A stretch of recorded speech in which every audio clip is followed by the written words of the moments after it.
Thank you, everyone. Thank you for the kind introduction. The problem with an introduction like that is it probably can only go downhill from there. So I do my best to keep this entertaining. The title is actually Digital Transformation, as it says clearly on the screen. But what I want to emphasize today is that digital transformation is not a destination. You can't do it once and then stop. It's all about how you keep evolving, keep doing new things and being innovative. So, moving on, I thought the best way to start would be to see what is digital transformation, and Wikipedia had this saying up, it's a novel use of digital technology to solve traditional problems. And it enables a type of innovation to support traditional methods. Now I have to be upfront here and say I do not agree with this definition. I think it was probably written up by somebody in Silicon Valley, the Googles or whatever of this world. I think there is a lot more to what digital transformation means and can do. And this is a very limiting, it's not wrong, but it's not all encompassing of what digital transformation is. So, first, moving on very quickly, we will work with some case studies. Everybody knows what this is, right? You know the logo. What do? They sell pizzas, as is very evident from what's on the screen. Now, in 2009, Domino's Pizza actually was ranked last in terms of the taste of their pizzas, and their share price was hovering around a few cents in the dollar. Now, obviously, that's not a very desirable position to be in, particularly when you are in the trade.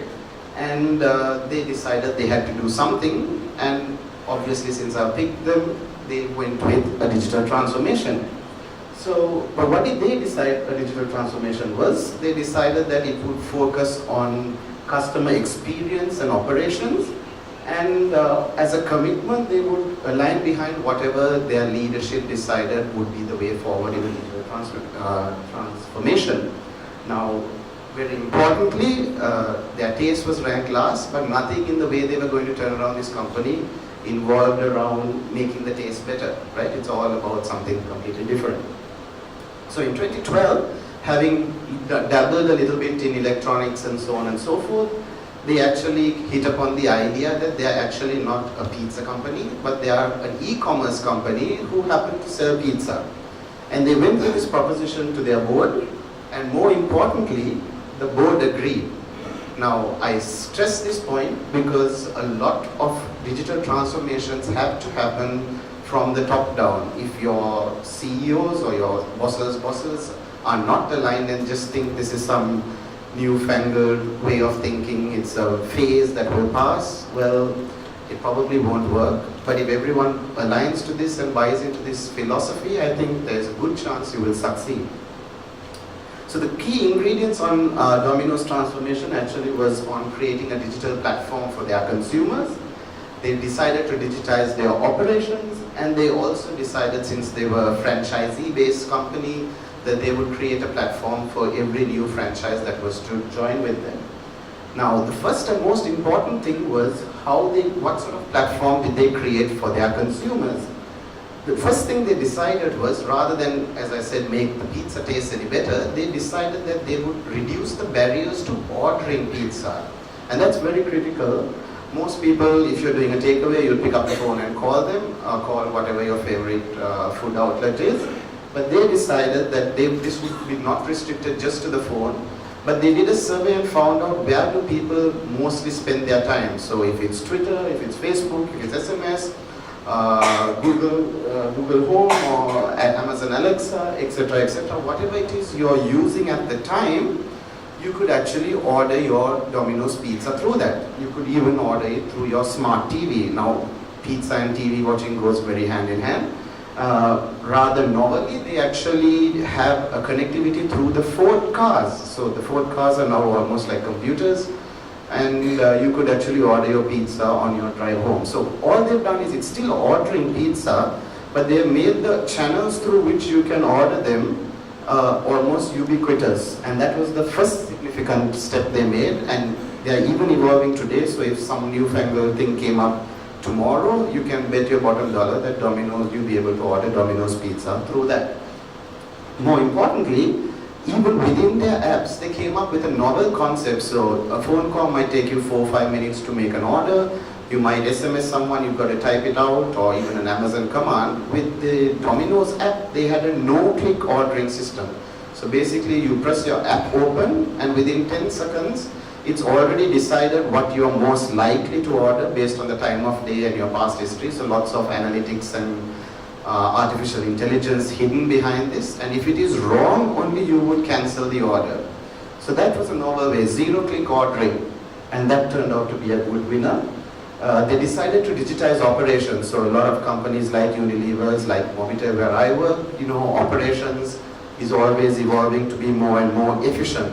And here what they did was they decided to digitize the operations, which meant from the time an order is placed, you could track to see where that particular pizza was. Had the dough been prepared, is it in the oven, is it on the delivery cycle, etc. At any point along the chain, you could know exactly where that particular pizza was. And being a pizza delivery company, they've actually gone into things like, this is where the novel technology comes in. They're trying to deliver pizzas using drones. They've done this in Australia apparently. And these mini robots that go along the pavement, which is like a little suitcase and a code, and it comes to your doorstep and you just enter your code and you take your pizza out. So no humans involved in the delivery process.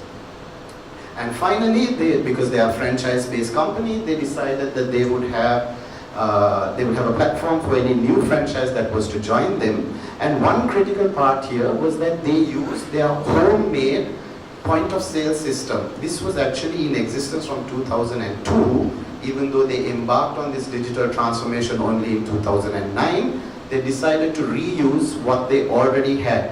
And this proved to be a very significant winner, because when you're trying to get in new franchises, maybe a lot of you at Levers face this, if you're dealing with the, say, health segment as opposed to the, shall we say, food segment, you might have different IT interfaces that interact with those marketing channels. But if you actually had a common unified point of sale system, any innovation that happened very high up the chain is automatically available even to your smallest customer. And I think that was where they actually made a big advancement, in that they didn't go and invent something new, they reused a lot of what they had, but in a smarter way by just having the right policy behind it. And now what they do is they go around marketing themselves, not on how good their pizza tastes, but actually on what sort of investments they have made in technology. Imagine that, a pizza company goes around and saying, we have built or we have invested so many hundreds of millions of dollars in technology, in an AI system, in these Twitter-based interfaces. And as we all know, lots of people say this, but I don't think they really mean it, is that digital transformation is all about the people. And at Domino's, more than 50% of their staff are actually data scientists. They are not delivery guys, they are not chefs, they are not food specialists, they are data scientists. What does that mean? There's a whole team of people sitting behind studying your usage pattern, your billing patterns, your credit rating, etc., to bring it all together to give you this very efficient service. So, based on that, you could actually say that Domino's Pizza is not actually a pizza company, but it's a pizza delivery company. And their focus is very much on technology. So, when you talk about digital transformation, a lot of what you think, the big names that come to your mind are the Amazons, Apples, Google, Facebook, and Netflix, FANG as they are popularly known, and they control about 90% of the digital industry. But if you were, say, an investment banker, you would actually have been better off picking your stocks based on Domino's, because they've shown 2,387% growth since 2011, as opposed to the measly 220% that Google has offered. So you can see that digital transformation is not limited to tech companies, but any company that you work for, be it in FMCG, be it in hospitality, whatever it is, there is a role to play, and a big role that can be quite disruptive.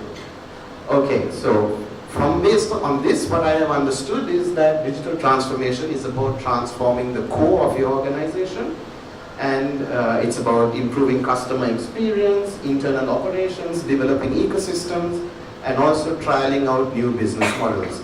It is not just about buying new technology, right? So there's a big buzz around artificial intelligence right now in Sri Lanka and around the world. Don't think that you can just buy some artificial AI module and plug it into your operations and that would make you successful. That's not going to work, I can tell you that from now. So now speaking a little bit about my industry, which is the telecommunications industry, we've also had to evolve digitally, believe it or not. You might think we're a tech company, but a lot of the work that goes on is not necessarily tech related. But a brief history, I mean, mobile phones came to Sri Lanka in 1990, and we also know that GSM technology became very popular. In 1995, it was launched by our competitor.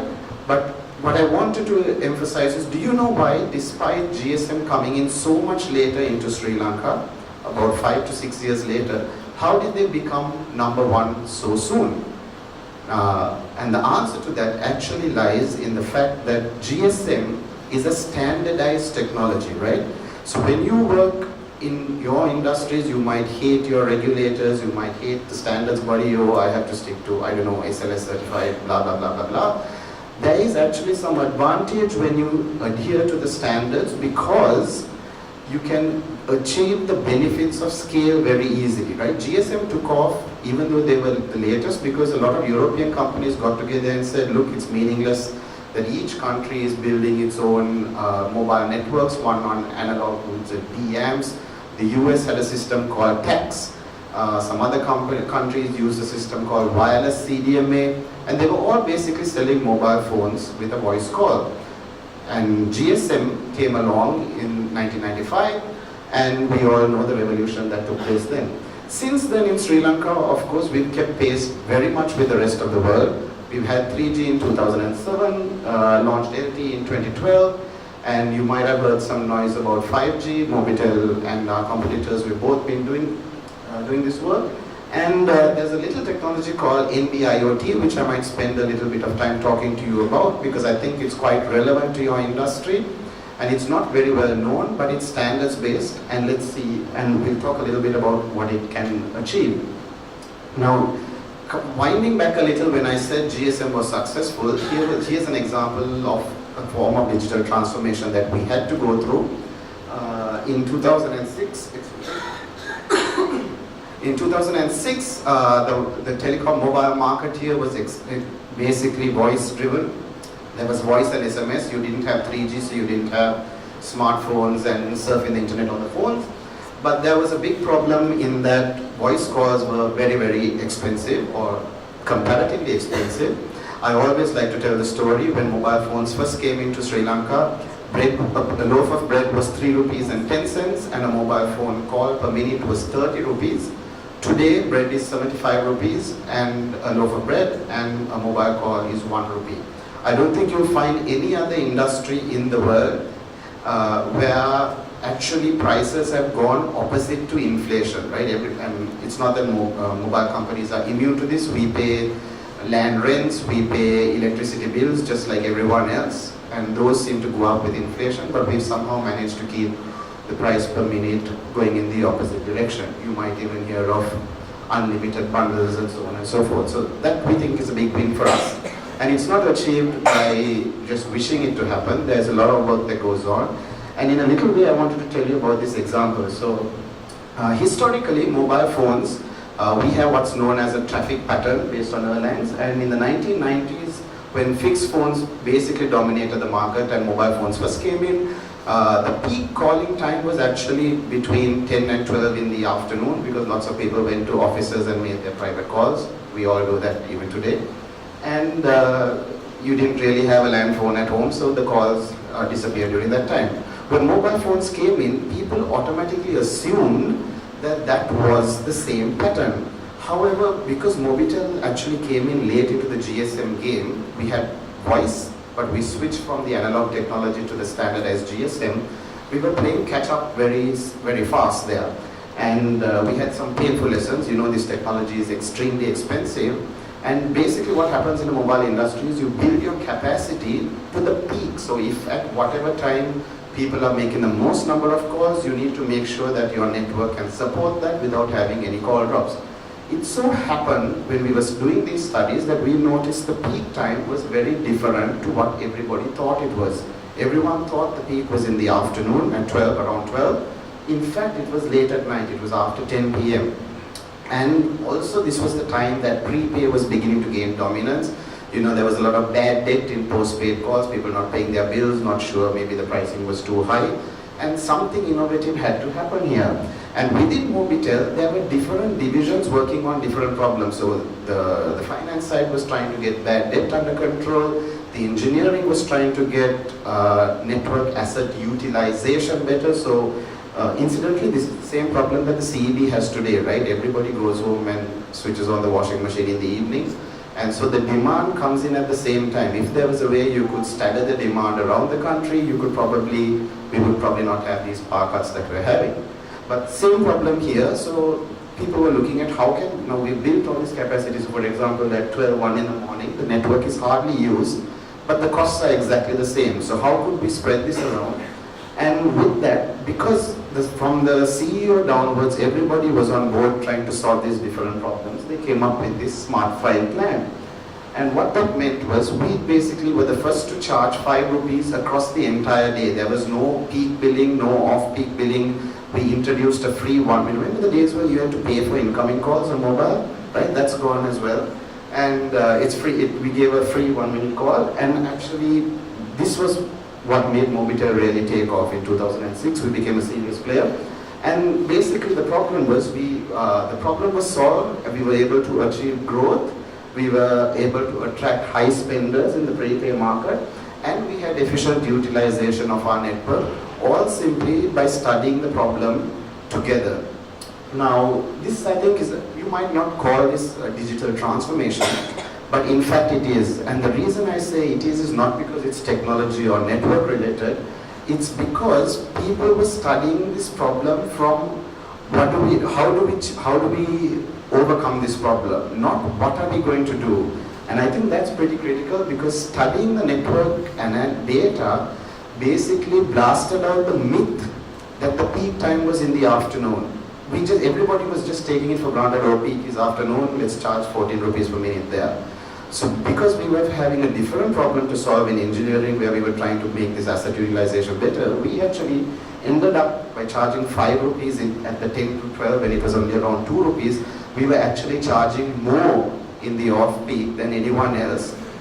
And we were giving it cheaper in what everybody perceived to be the peak, and it was actually helping us on both counts. We were able to use our network at the right time, and we were able to generate more revenue in the times when it was not there. So a little bit of smarts and coming again from the top down can actually revolutionize whatever it is you're working in, right? So the compulsory lessons from this and also from the Domino's case study is that whatever digital transformation you do, it has to be a top-down approach, right? As bright as you are in the area you are, if you have a good idea, please take it to the highest level for authorization, because unless the whole company gets behind you on this, it's very unlikely you will succeed. Your idea might go for 2-3 years, but if you leave the company or something like that, it's just forgotten, shelved as a nice case study, and that's the end of that. Second is, use what you already have, right? Domino's used that point of sale system which was already there. Mobitel used the network it already had. We didn't go and panic and buy new equipment and say, oh, we have to cater to all this demand, like the CEB is trying to do now. They're trying to solve this problem by building more power stations. Perhaps there is a way of introducing time-based charging or something like that to digitally revolutionize yourselves and actually solve the problem, because it's not just about doing it for technology's sake, it's about doing something that helps your company get better. And finally, focus on the how and not the what. So it would have been very easy for Mobitel to say, oh, you know what, it's 2006, let's wait till 3G comes in and then we'll take off. No. We had problems to solve at that point and they needed urgent attention. So we decided, how are we going to grow the network? How are we going to get better asset utilization? And these are the thoughts that you should have in whatever area of work you're doing in. Now, a few years after that, the mobile industry changed significantly from basically being voice dominated to doing a plethora of things. You now have apps, you have service creation. I mean, the IT and technical people might understand more of this. But basically Mobitel, even today, the DNA of the company is very much based on being a bearer network. We are a network company first. We spend more than 90% of our costs in procuring and setting up this network, getting coverage all over Sri Lanka, small as it is no small feat. Since 2003, when we've gone digital, we've actually invested over $600 million US on our network. That includes the 3G, 4G, 5G. But all our investments go here. So we are not really big on building an app for somebody or doing that. And that's okay. And I'll tell you why that's okay, because sometimes you have to focus on what the DNA of your company is and where your expertise already lies. It's not about just going and, like I said, buying something off the shelf, plugging it in and hoping to God that this thing will work.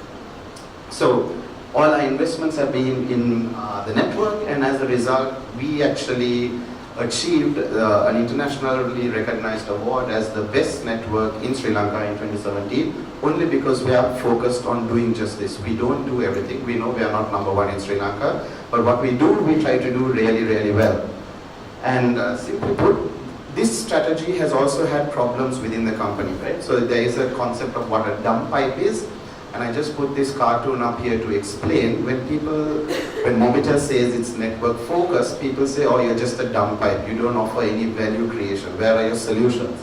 And as the joke here goes, somebody is asking the dump pipe, what do you think about net neutrality, which is a very emotive topic to be discussed in the US, whether your data privacy is managed and you blah, blah, blah, blah, blah. But where dump pipe do we care? Actually we do. And being a dump pipe isn't just about building a network only. So about 4 years ago, we had another problem. Now we decided, we launched LTE. The company was going great guns. And everybody was doom and gloom mongering, saying, oh look, OTT threat, over the top players, WhatsApp, Viber, Facebook, they're stealing all our money. People aren't making calls anymore. They're just messaging on WhatsApp. It's free, blah, blah, blah, blah, blah. And we had our, voice was a significant 70-80% of our revenue was voice-based. They said, oh, voice is going, it's all going to be basically data, and unless you do some analytics or something on top of your data, you have no business. Because data networks cost at least 8 to 10 times more than the basic voice network, and as you know, the cost per GB is less than $1 US, which is the lowest in the world, right? Remember the price of bread, same story happening with data charges today.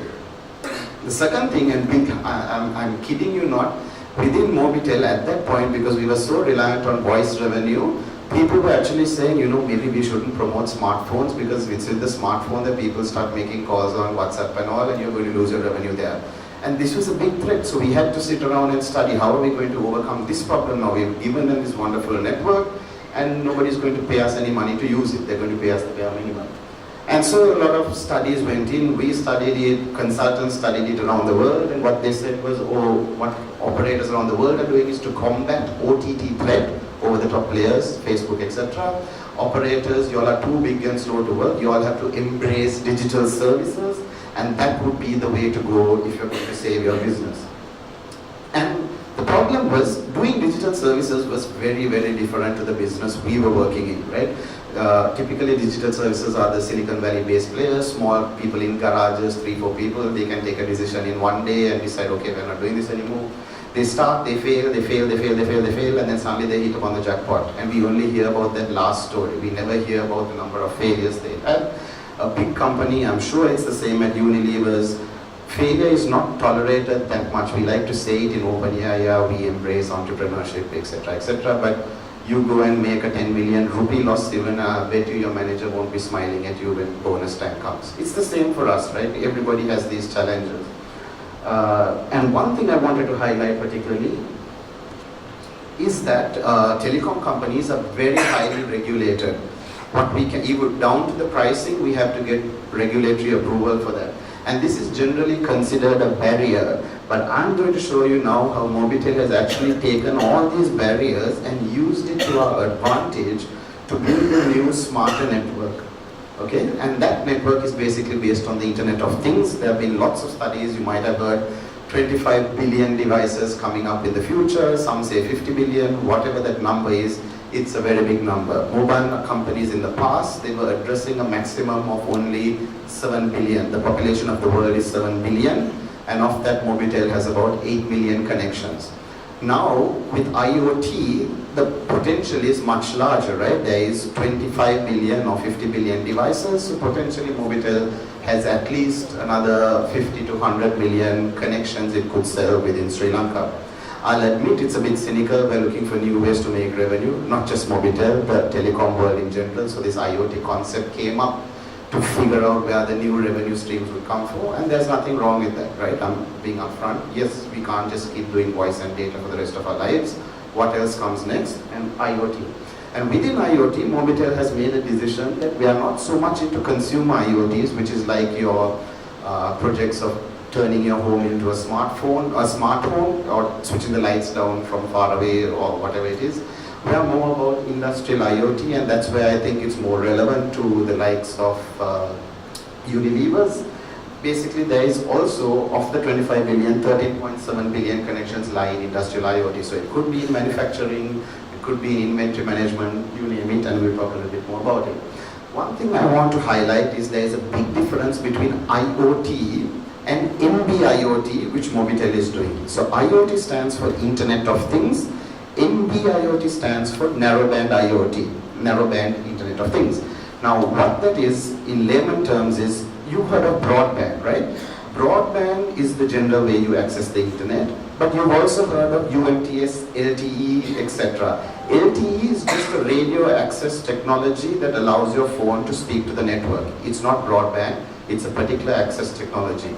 Similarly, in the IoT world, what IoT is to broadband, we have what NB-IoT equates to LTE. NB-IoT is just a radio network, a wireless technology that allows you to connect all these from your fridge to your whatever it is you want, right?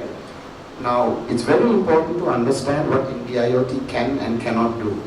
It is not a very high speed thing. So most of us in Sri Lankan market, first thing you meet a guy and you say, oh, what network are you on? They'll say Mobitel, hopefully.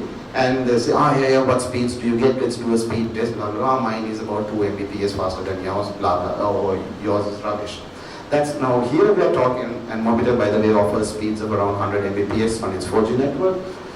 NB-IoT is the exact opposite. You can't even do 100 kilobits per second with this, okay? So it's slower than, who use GPRS and Edge sometimes when there is no internet connectivity, your phone goes to that. This is even slower than that, right? So now, such a slow technology, why am I singing its praises? That's because it's built for very specific purposes and very specific purposes only. What does it do? Basically, it's designed to conserve power, not consume power, but conserve power. So your watch battery, a CoinServe battery, you put it in an NB-IoT sensor, it is expected to last 10 years without anyone ever having to go and do anything to it.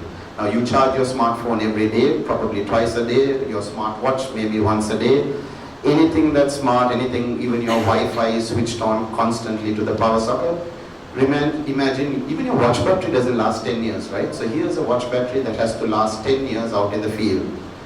Furthermore, it also gives you better coverage. So you know what our GSM coverage is. If I had my base station here and I had 1 kilometer coverage from that base station, overnight, if I switch this to NB-IoT, it would give you 20 dB, 20 dB is an engineering term, it would give you 7 times more coverage. So 7 kilometer radius from the exact same base station.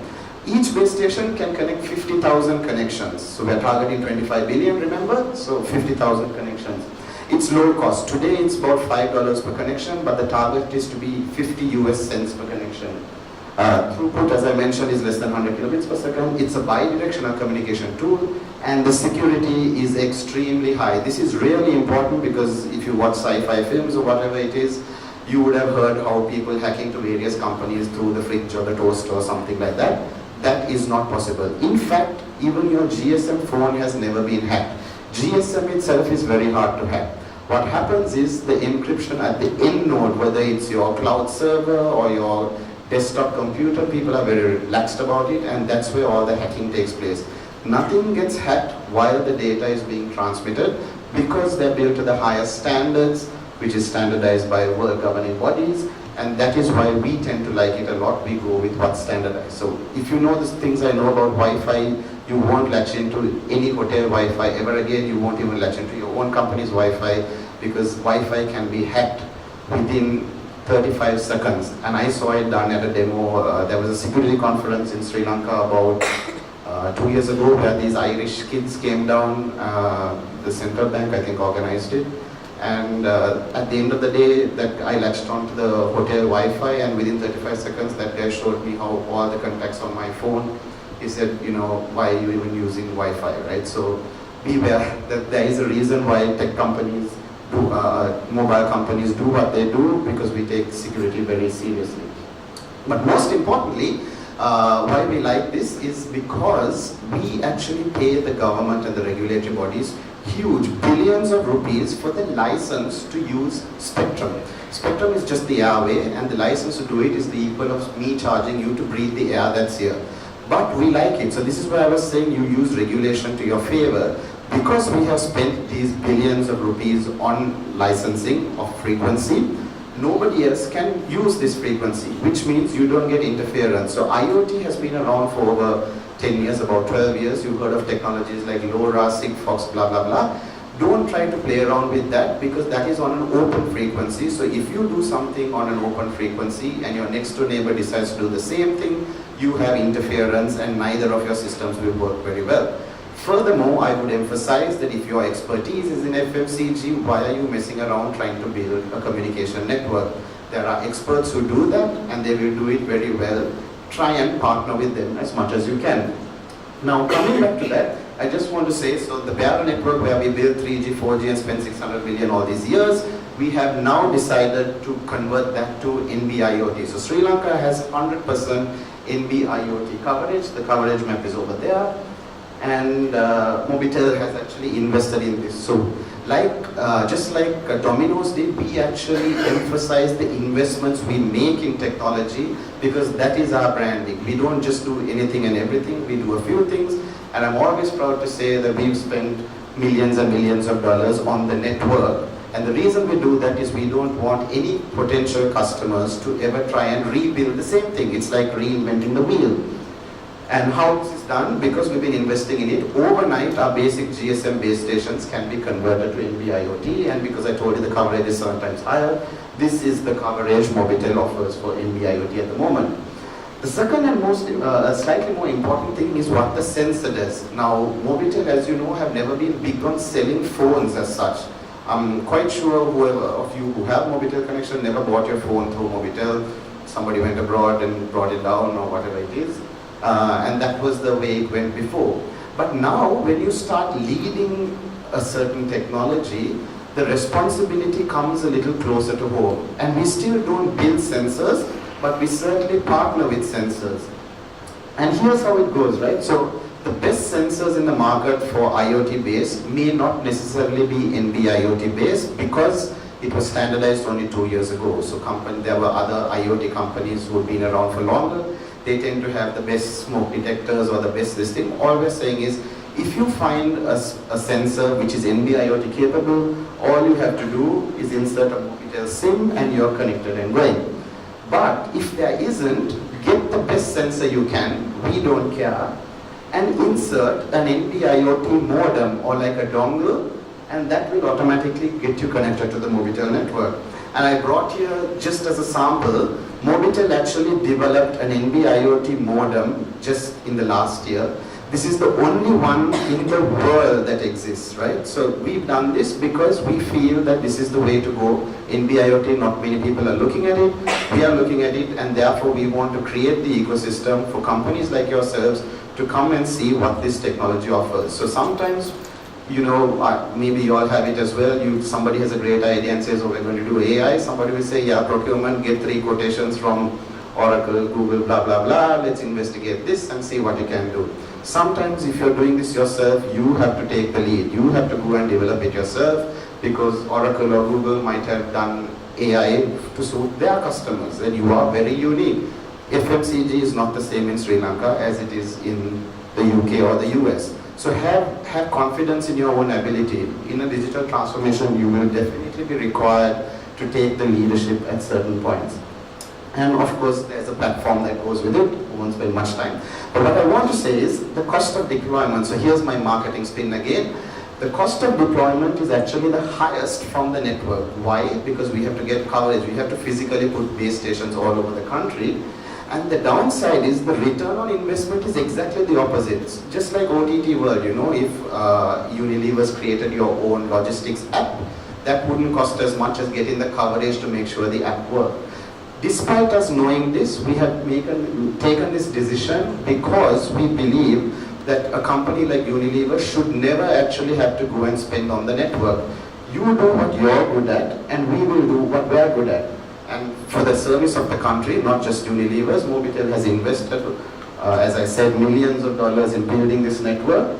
And we want you to come and play on the higher levels with your app or whatever logistical know-how you have. You come and play on the app and use our connectivity. We don't mind being a dumb pipe in this situation because ours is a service for you.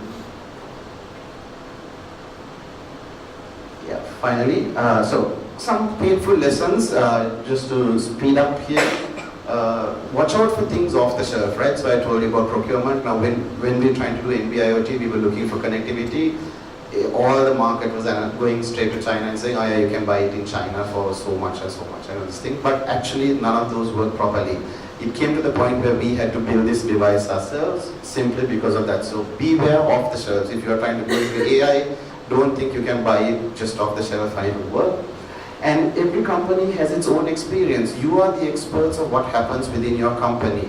And make sure you're being correctly utilized and harnessed so that you will be successful. The big companies don't know the little detail. Nobody knows, I don't know, the tiny process that makes it more efficient for your company. Only you do, but you need to make sure that that process is somehow digitally captured so that the overall efficiency improves. And also, when you go on this journey, celebrate small milestones, right? Because trying to do a digital transformation, like I said, it's not an endpoint. You will never actually get there. So every little success, if you launch a little product, celebrate it, you know, tell the world about it. Because it makes you feel good and it starts creating momentum to do more and more, better and better. So in NB-IoT, in FMCG, I don't know, maybe I was just thinking out loud before I came here. I was wondering, where would there be a fit between our two companies if you were trying to do a digital transformation? Maybe in some sort of, it's just a simple alarm monitoring thing, you know, if the temperature in a certain room dropped below a thing, to alarm it, this would be a great technology to do that. But your creativity is what needs to come to the fore here. I'm just trying to give you pointers of where this technology can be applied. And a very quick thing I just want to say, you know, Sweden has 5 unicorn companies. A unicorn company is a company that's valued at more than $1 billion. And Sweden has 5 and Sri Lanka has 0. And we need to do something to change that. And I believe there aren't many differences between Sweden and us. They have free education, we have free education, they have free healthcare, English is not their first language, neither is it ours. They have incentive for entrepreneurs, so do we. There are venture capital funds around. I was keen to hear that Unilever is trying to launch a venture capital fund. So funding can't be the limiting process here. The basic infrastructure for the country, so we have 100% internet coverage in the country. Penetration is not that high, but the service to the country is there. So where is it that we're going wrong? And I think the basic difference is the culture. So Swedish people tend to be a lot more risk-taking, whereas Sri Lankans are a lot more conservative. So if you try a company and you fail, remember I gave you the example, for the rest of your life they will say, oh, he started a company and it went bankrupt, don't touch that guy. But in digital transformation you can't do that. You need to be a lot more accepting of failure, and you need to be a lot more encouraging of the creative minds that are out there. So all I wanted to say is perhaps the next Zuckerberg or the Steve Jobs is already in this room. It might be you. The tools are there. It's up to you to now go and transform your company digitally. Whereas Mobitel on 5G, we are not just deploying it, we are trying to think, does this actually have a use case? In NB-IoT, of course, we're trying to make sure that the world understands that NB-IoT should be the default technology for IoT and not any other off-the-shelf product that's out there. We're partnering with device vendors to make this go, and we're trying to stimulate digital transformation across the country through talks like this. We have our own internal programs. They're not always easy, but you know, the more and more people talk about that something needs to change, I think a lot more will happen. And just to say, whenever you try to do change, there will always be resistance. Somebody will tell you why it cannot be done. Ignore the guy and just go on with what you are doing, because no matter what anyone says, digital transformation is all about the people. It's about humans, it's not about machines, it's not about technology. That's all I had to say. So thank you very much. I hope you found that useful, and there'll be question and answers later. Thank you.